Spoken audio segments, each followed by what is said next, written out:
Fox News Flash top entertainment and celebrity headlines are here. Check out what's clicking today in entertainment.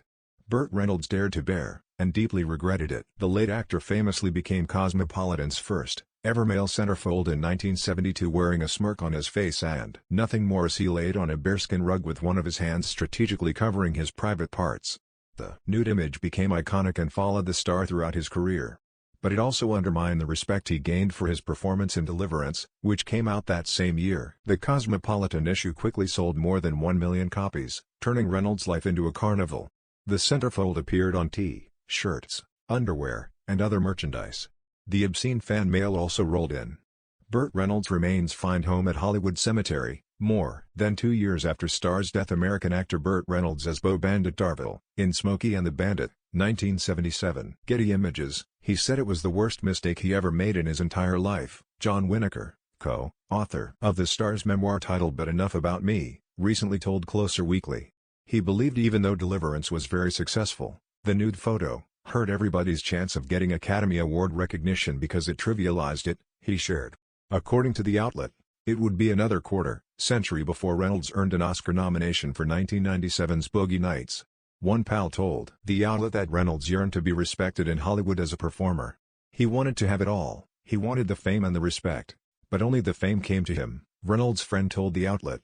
Lonnie Anderson reflects on becoming a sex symbol after WKRP in Cincinnati fame. I embrace it. Burt Reynolds, U.S. actor, holding onto some rocks as he struggles in the water with his boat behind him in a publicity still issued for the film, Deliverance, USA.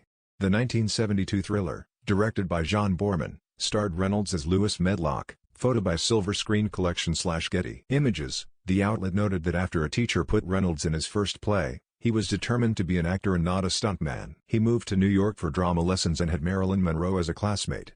As a young actor, he was often compared to a young Marlon Brando. While Reynolds was determined to carve out his own identity in Hollywood, the outlet noted he made some missteps along the way. According to reports, Reynolds turned down lead roles in The Godfather, One Flew Over the Cuckoo's Nest, Pretty Woman, MASH, as well as the opportunity to replace Sean Connery as James Bond. But it was the Cosmo spread that haunted Reynolds. Standing ovations turned into burlesque show hoots and catcalls, he once recalled, as quoted by Cosmopolitan. They cared more about my pubes than they did the play.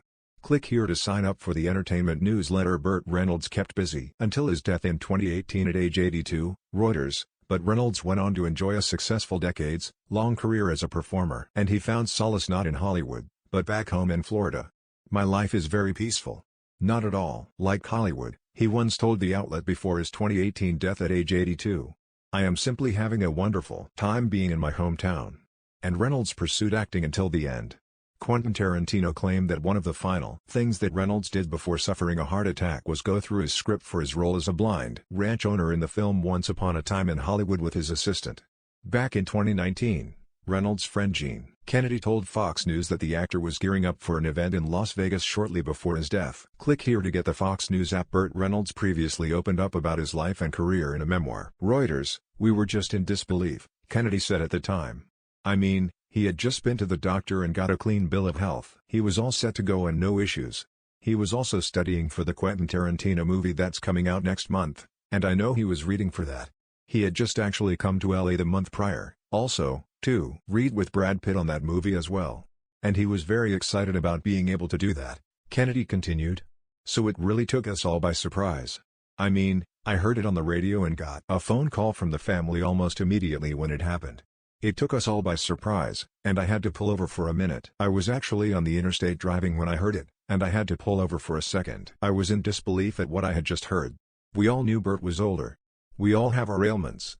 But nobody ever expected it because he was just so full of energy and so full of life. He was still doing his craft and staying busy working. The Associated Press contributed to this report.